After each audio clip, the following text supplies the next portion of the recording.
Hello दोस्तों, good morning. कैसे हैं आप सब? उम्मीद करती हूँ आप लोग ठीक होंगे और मैं भी ठीक हूँ। मेरे ब्लॉग की शुरुआत हो रही है 9:30 बजे से। मैं आ गई हूँ नहा धो के और तो मैंने यहाँ पे स्टार्ट कर दिया थोड़ा स्किन केयर करना, क्योंकि सर्दियों का टाइम है तो स्किन जो है बहुत ड्राई हो जाती है, तो थोड़ा तो ध्यान देना बनता ही है। और फिर मैंने कर दिया अपने बालों को ड्राई करना स्टार्ट। अच्छे से रेडी होने के बाद मैं निकल गई अपने कपड़ों को सुखाने।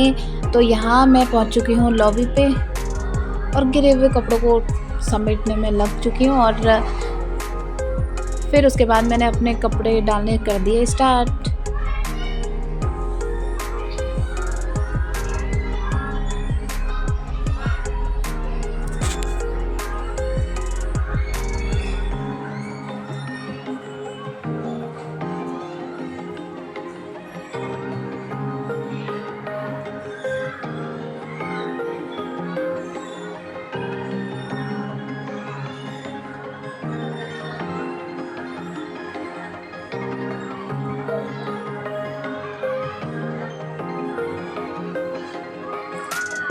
बहुत प्यारी सी धूप आई है और यहाँ पे मैंने डाल दिए अपने सारे कपड़े सुखाने। तो आप सबको दिखाओ यहाँ का नज़ारा, यानी सर्दियों की धूप जो सबसे लगती है प्यारी। और फिर कपड़े वपड़े डालने के बाद मैं बैठ गई हूँ धूप सेकने यहाँ पे, और साथ में अपने बालों को भी सुखा रही हूँ। और मेरे साथ बैठी हुई थी मेरी बुआ और साथ में उससे मैं गप्पे मारने में लगी थी। बालों को सुखाने के बाद मैं निकल गई खाना खाने, यानी बज चुका है 1:30। तो फिर मैं चली गई खाना खाने। यहाँ पे मम्मी खाना परोस रही है और पापा खा रहे हैं खाना। तो फिर मैंने भी कर दिया स्टार्ट खाना खाना। खाना खाने के बाद मैं निकल गई अपने काम पे, यानी सिलाई में स्टार्ट कर दिया मैंने यहाँ पे। फिर मैंने थोड़ा सा अपने पैंट कट सूट में बनाना था कुछ अलग सा डिज़ाइन, क्योंकि सिंपल पजामा था तो कुछ तो अलग होना चाहिए। तो फिर मैंने यहाँ पे प्यारे से पोटली बटन बना दिए हैं और इससे मैं बनाऊँगी प्यारा सा डिज़ाइन। तो आप लोग देखिए।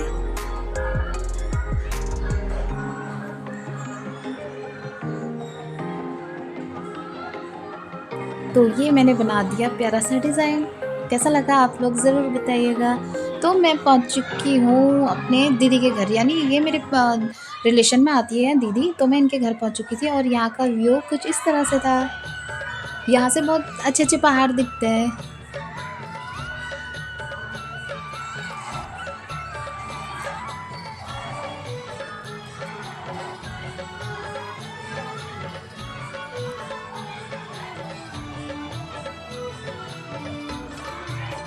यहाँ आके अक्सर मुझे ऐसा लगता है कि मैं अपने गांव यानी पहाड़ चली गई हूँ, क्योंकि यहाँ पे गाय भैंस बहुत दिखने को मिलते हैं और पहाड़ दिखने को थोड़ा मिल जाते हैं मुझे। तो दीदी के घर से आने के बाद मैं पहुंची अपने घर। तो यहाँ पे मुझे थोड़ा ट्यूशन के बच्चों को पढ़ाना था, तो मैं लग चुकी हूँ अपने काम पे। यहाँ पे मैं बच्चों को पढ़ा रही थी और साथ में डांट भी रही थी।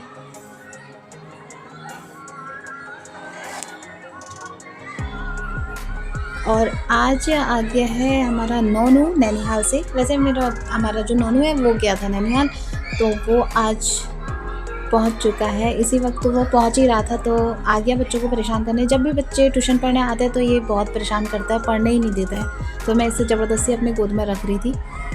बच्चे को जाने के बाद तो फिर मैं लग चुकी हूँ नोनू के साथ थोड़ा शैतानी में, क्योंकि बहुत दिनों के बाद हम मिल रहे हैं, यानी हो गए 4-5 दिन। 4-5 दिन भी नोनू के बगैर 4-5 महीने लगते हैं। तो शाम के बज चुके हैं 7 और यहाँ पे मम्मी और भाभी लगी हुई हैं सब्ज़ी काटने में, और नोनू लगा है अपनी दादी के साथ खेलने में बाहर। कुछ इस तरह से आज के ब्लॉग में इतना ही। मिलते हैं नेक्स्ट ब्लॉग में।